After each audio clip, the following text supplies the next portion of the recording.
programmed to do push-ups, walk uphill, and withstand a straight shot to the chest. Even designed to stand up after falling, equipped with sensors to help find the ball and navigate the field. Sort of. College teams reportedly built the robots, with one taking home a trophy after scoring the most goals. The World Cup? It's not. But for one Chinese college, glory in the RoboCup. Zulu, we've got some images of, well, I was going to say her, but it's not really her, is it? This is just a computer here. This is not real. And this particular account, which was posting these photos allegedly, not actually, from Wimbledon, 165,000 followers on Instagram after just 55 posts. This information, much of it created using AI, has flooded the internet since the start of the war between Israel and Iran. So what's real and what's not? She's an AI creation, so I'm curious how her 160,000 followers on social media reacted to news that this woman, they're following her every move, she doesn't actually exist. And now they know that. Do they even care? Oh no, it's an incredible story, isn't it? I mean, this AI was apparently so convincing that not only did it go viral with all of these posts, but, you even had the kind of typical kind of creepy lads in the replies asking her out. So this is a kind of telling example of how far this technology has gone so quickly. I'm sure you both have noticed just how sophisticated it's got in quite a short period of time. The days of every AI image having far too many fingers and looking obviously very hokey are sort of over. I mean, we've talked a lot about what jobs are AI going to replace, going to render obsolete. I'm not sure any of us thought influencers were on that list, but to be perfectly honest, maybe that's one profession we can do with that. With fans in the stands, a first for the sports world. China is calling this the first 3-on-3 humanoid robot soccer match. But Messi and Ronaldo don't have much to worry about. These athletes seem to putt around, excel in face plants, and headbutting one another. Some even had to be carried off the pitch. But it's not the athletic play that is world class, it's the technology. China claims all these robots are AI-driven without human intervention. How important has AI-generated video been in this conflict between Iran and Israel? Actually, it's been very important. To be more precise, it's actually been really dangerous, to put it that way, because AI in the last few weeks or months, let's say, has made a huge development in becoming more realistic. And the videos then look deceivingly real, and people cannot tell them apart from real from fiction. And so in times of crisis and conflicts and wars like this one, they're deceivingly real, and then people are fooled to believe something has happened or something looks like this has happened somewhere, and it's actually not real. So yeah, it's a very, very dangerous development that we've seen lately now. Right now, a Minneapolis man is threatening legal action after an online chatbot posted disturbing details involving him. In a now deleted post on X, Grok, the app's artificial intelligence chatbot, gave users a detailed plan on how to break into Will Stansel's home and sexually assault him. Joe McCoy spoke with Stansel tonight. Joe? Well, Julie, this story highlights the disturbing nature of AI when it's not used for good.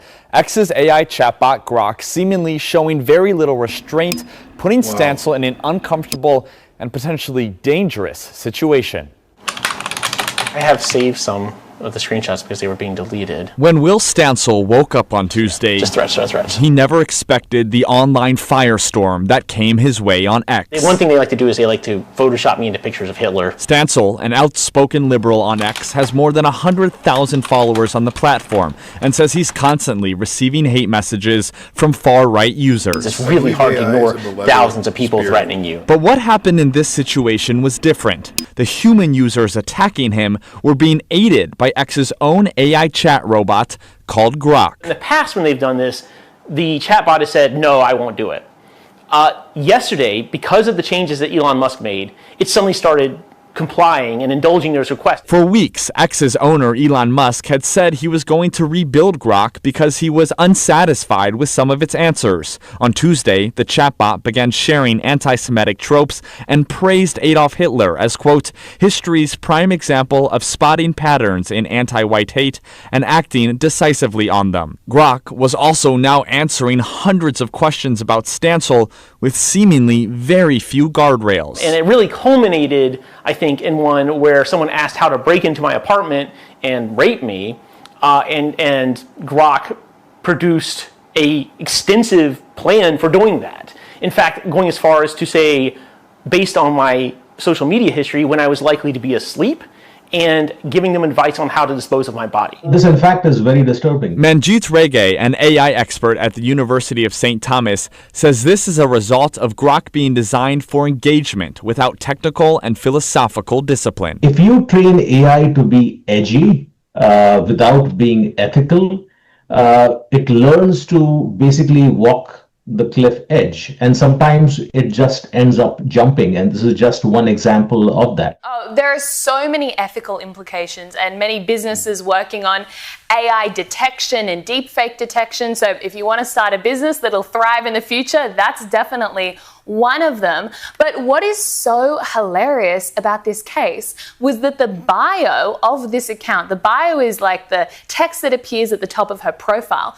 The bio said that this was all AI generated. Yet no one reads people the bio. followed anyway. And I think that is the deeper they just story went, hot here. chick. Yeah, people will knowingly still follow an AI person. We're seeing the rise of AI girlfriends. We're seeing the rise of AI therapy. I mean, people are literally preferring AI-generated images to real people and real-life interactions, and that is scary. But not only that, there were people who weren't just following it because it was AI. There were guys who were following it and then sliding into the DMs and actually asking her out.